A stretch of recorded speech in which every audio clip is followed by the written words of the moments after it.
Torchlight parades filled the streets of Berlin.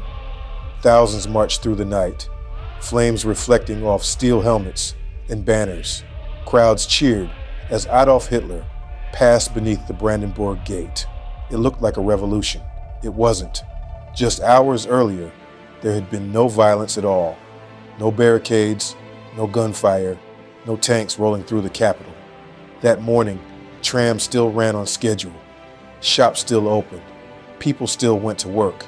And yet, on the same day, January 30th, 1933, Adolf Hitler became Chancellor of Germany. Not through a coup, not through civil war, but through a legal appointment. And what followed would destroy German democracy without ever formally abolishing it. But to understand how something so catastrophic could begin so quietly, we first need to understand what Germany actually was in January 1933. Germany at this moment was not a dictatorship. It was the Weimar Republic, a democratic state created after World War I.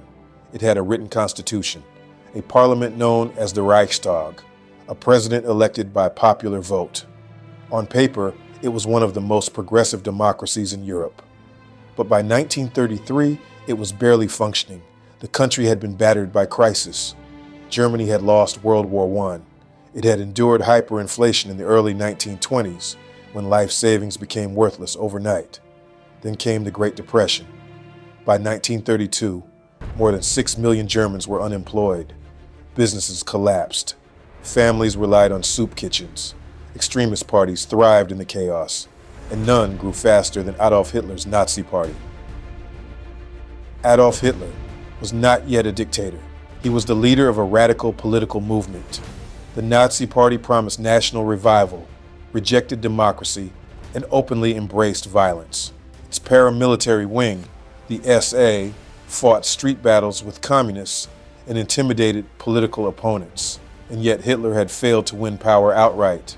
In July 1932, the Nazis became the largest party in parliament. But they did not have a majority. And in the election that followed, their support began to fall. By January 1933, Hitler looked weakened. Many believed his moment had passed. That belief would prove disastrous. The real power brokers in Germany were not Nazis. They were conservative elites, old aristocrats, army leaders, industrialists, men who despised democracy but feared revolution even more. They believed Germany needed order, and they believed Adolf Hitler could be useful. At the center of this calculation was a Franz von Papen, a former chancellor, a conservative insider. Papen believed he could make Hitler chancellor and control him. The plan was simple. Hitler would lead the government, but conservatives would dominate the cabinet. Only 3 Nazis would hold ministerial posts. The army would remain loyal to the president. Emergency powers could be used if things went wrong. Hitler, they believed, would be boxed in. What they failed to understand was how fragile the system already was. The final decision rested with President Paul von Hindenburg, an aging war hero, a man who disliked Hitler personally, but who had grown tired of political deadlock. On January 30th, 1933, Hindenburg signed the decree appointing Adolf Hitler as chancellor. It was a routine legal act. No crowds, no drama, just ink on paper. And with that signature, the rules changed. At first, very little seemed different. The Constitution was still in place. The Parliament still existed. But beneath the surface, power was shifting rapidly. Within hours, Hitler gained influence over Germany's largest police force in Prussia. Within days, new elections were called. The Nazis now controlled the machinery of the state, all of it legal, all of it temporary, at least in theory. Then came the Reichstag Fire. On February 27, 1933, the German parliament building burned. The Nazis blamed communists. Fear spread instantly.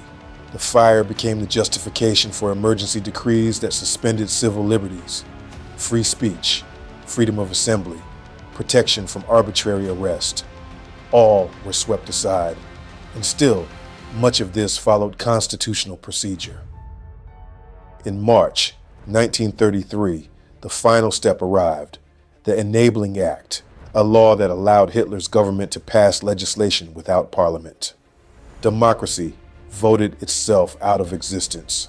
The dictatorship followed, but it was no longer necessary to resist. The damage was already done. Here is the most unsettling truth.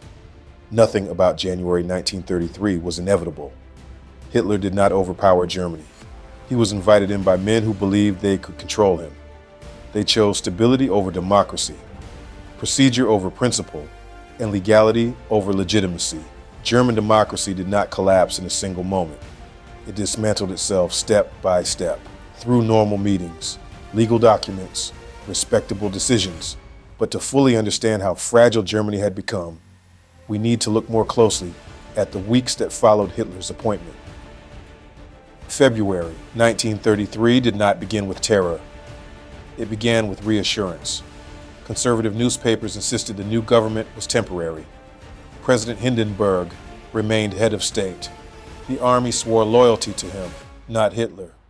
Many Germans believed the system still had safeguards. What they did not realize was that those safeguards depended on good faith. And good faith was already gone. When the Reichstag Fire broke out on February 27, it shocked the nation. The Reichstag was not just a building. It symbolized German democracy itself.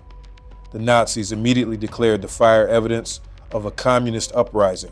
Whether that claim was true or not mattered less than how it was used. Fear spread faster than facts. Within hours, President Hindenburg signed the Reichstag Fire decree. This emergency order suspended key civil liberties. Police could arrest without warrants. Newspapers could be shut down. Political opponents could be detained indefinitely. All of it justified as temporary. All of it legal under the Constitution. And almost no one protested. The March elections that followed were not free, but they were still elections. The Nazis used intimidation. They used arrests. They used fear. And still, they failed to win a majority, which meant democracy had one last chance. That chance arrived on March 23, 1933, the vote on the Enabling Act. This law would allow Hitler's government to pass laws without parliamentary approval. It required a 2/3 majority. The Nazis did not have one, so they applied pressure. Communist deputies were arrested. Others were threatened. The vote took place under armed guard, and it passed. With that vote, Parliament surrendered its own power. The dictatorship was now complete, not through violence, but consent. Germany's democratic institutions still existed on paper, but they no longer mattered. Looking back, it is tempting to see this outcome as unavoidable, but it was not.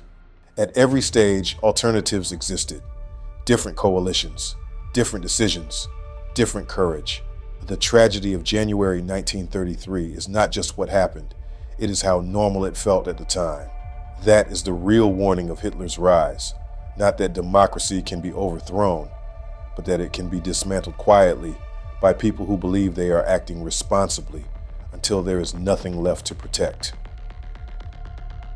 If you want more stories from history's most defining moments, make sure to like this video, subscribe, and turn on notifications.